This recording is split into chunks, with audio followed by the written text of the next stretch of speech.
पति पत्नी की स्टोरी। शादीशुदा लोगों को एक बड़ी सीख देने वाली कहानी। पति पत्नी की कहानी। पत्नी ने न जाने क्या किया था कि पति ने उसे एक के बाद एक कई थप्पड़ जड़ दिए। हमेशा हर सिचुएशन को शांति से हैंडल करने वाली पत्नी भी इस बार इतनी अशांत हो उठी कि उसने अपनी चप्पल निकाल कर पति की ओर फेंक दी।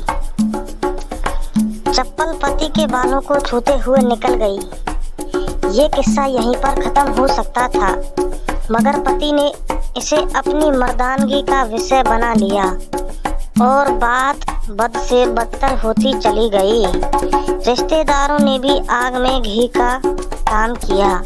किसी ने कहा, जो औरत अपने पति को चप्पल से मार सकती है वो ना ही तो वफादार हो सकती है और ना ही पतिव्रता। ऐसी औरत परिवार ही नहीं पूरे समाज पर कलंक की तरह है। बीवी के पक्ष वाले कहाँ पीछे रहने वाले थे। किसी ने कहा, 21वीं सदी में भी जो स्त्री के साथ मारपीट करते हैं उन्हें तो जेल भेज देना चाहिए। जो कोई कहता, जरूर उसको कोई और पसंद आ गई होगी, इसलिए अब पत्नी से मारपीट करने लगा है। बात कोर्ट तक पहुंच गई। दोनों पक्षों ने एक दूसरे के खिलाफ केस फाइल कर दिया। पति ने चरित्रहीन होने का तो पत्नी ने दहेज और शारीरिक उत्पीड़न का आरोप लगाया। 2 वर्ष से अधिक समय के लिए केस चला था। इन 2 वर्षों के दौरान दोनों पति पत्नी अलग अलग रहे थे। इन 2 वर्षों के दौरान दोनों पक्षों के समर्थकों की संख्या कम हो गई थी।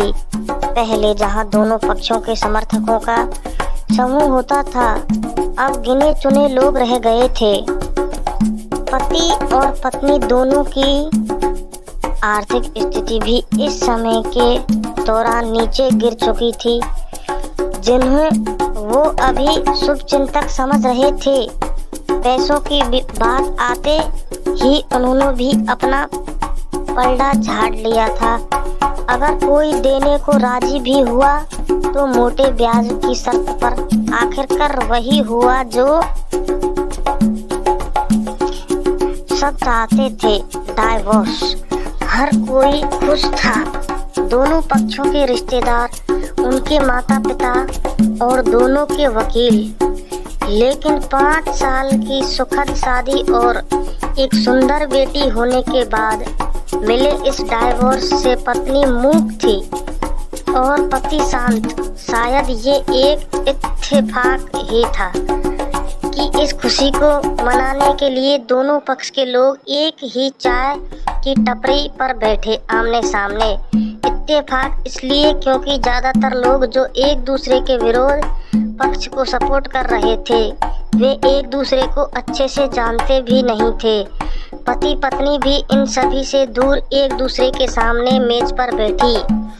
पत्नी ने पति से कहा, अब तो खुश होंगे ना?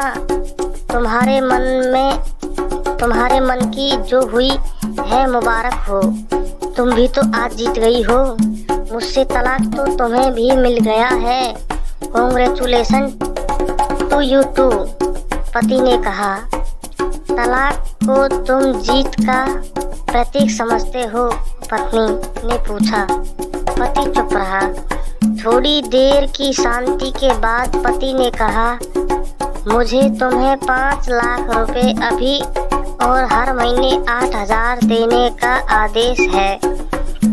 अभी मेरे पास पैसे नहीं हैं, इसलिए मेरा जो सिटी में फ्लैट है उसे तुम्हारे नाम कर देता हूँ। पत्नी बोली, लेकिन उस फ्लैट की कीमत तो 18 लाख की है। हाँ, लेकिन हमारी बेटी तुम्हारे साथ है और आगे जाके उसके खर्चे भी बढ़ेंगे, तुम्हें थोड़ी आसानी होगी। पति ने कहा, नहीं, मुझे सिर्फ 5 लाख ही देना और तुम हर महीने 8,000 तो देने ही वाले हो, मैं मैनेज कर लूँगी। अगर 5 लाख नहीं है तब भी कोई बात नहीं, पत्नी बोली। दोनों फिर से शांत हो गए। पति सोचने लगा, कितनी भोली और समझदार है ये औरत, जो कुछ समय पहले तक मेरी पत्नी थी और अब अनजान। ये वही है जो कम से कम खर्चे में घर चलाती और पैसे बचाकर मेरे जन्मदिन और बर्थडे पर हमेशा मेरे लिए नए कपड़े खरीद लाती।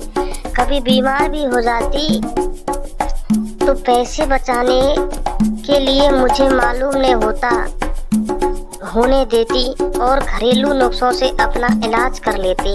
मगर घर में कोई और बीमार होता तो तुरंत डॉक्टर के पास लेकर जाती।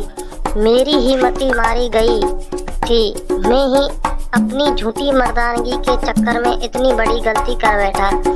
पत्नी के दिमाग में भी उथल पुथल चल रही थी। अभी भी वैसा का वैसा ही है। पहले भी खुद से ज्यादा हमारे बारे में सोचता था और अब भी वही कर रहा है।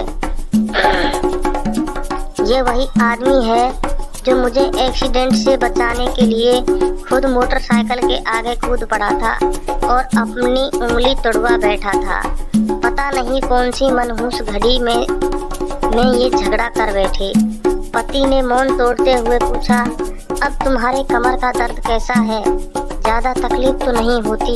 पत्नी हल्का सा मुस्कुराई और बोली, अभी भी होता है। अब तो पेट में भी क्रैम्प्स उठते हैं। वो तो होगा ही, तुम योगा या कसरत भी तो नहीं करती हो। अब किसी गायनेकोलॉजिस्ट को जरूर दिखा देना। पति ने कहा, तुम बताओ तुम्हारा अस्थमा कैसा है? अब भी दौरे पड़ते हैं? पत्नी ने पूछा। हाँ पड़ते हैं, पहले से ज़्यादा, क्योंकि अक्सर इन्हेलर भूल जाया करता हूँ, याद दिलाने के लिए तुम जो नहीं हो अब। पति बोला।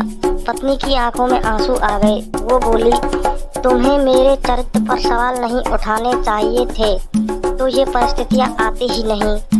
हाँ मैं जानता हूँ तुम बहुत अच्छी हो, मुझसे गलती हो गई, बहुत बड़ी गलती। मैं लोगों के बहकावे में आ गया था। पति बोला, तुमने भी तो मुझ पर दहेज का इल्जाम लगाया था। वो बोला, गलत था और इस बात का मुझे भी पछतावा हुआ। पत्नी ने कहा। पति कुछ कहना चाह रहा था लेकिन हिचकिचा रहा था। पत्नी पूछा, कुछ कहना चाहते हो? वो बोला, क्या सब पहले जैसे नहीं हो सकता क्या? मतलब? पत्नी बोली, मतलब कि हम फिर से पहले की तरह पति पत्नी बनकर, सच्चे दोस्त बनकर नहीं रह सकते? पति बोला, पर ये डाइवोर्स के पेपर दिखाते हुए पत्नी ने कहा, फाड़ देते हैं। पति ने अपने पास रखे डाइवोर्स के पेपर फाड़ते हुए कहा। पत्नी ने भी अपने पास रखे पेपर फाड़ दिए। सभी हैरान थे, वकील, रिश्तेदार और माँ बाप। पति पत्नी दोनों एक दूसरे के हाथ में हाथ पकड़े अपने घर की तरफ चले गए। दोस्तों, यह कहानी उन हर पति पत्नी के लिए बड़ी सीख है जो छोटी छोटी बातों पर लड़ते हैं और इन झगड़ों को बड़ा बना के अलग होने का डिसीजन लेते हैं। प्यार और झगड़ा तो एक सिक्के के दो पहलुओं की तरह हैं। दोनों को स्वीकार करना होगा, तभी ये पवित्र रिश्ता उनकी मंजिल तक पहुंचा पाएगा। Thank you for watching this video. अगर आपको वीडियो अच्छी लगी हो तो हमारे चैनल को सब्सक्राइब करें, शेयर करें, कमेंट करें। Thank you for watching.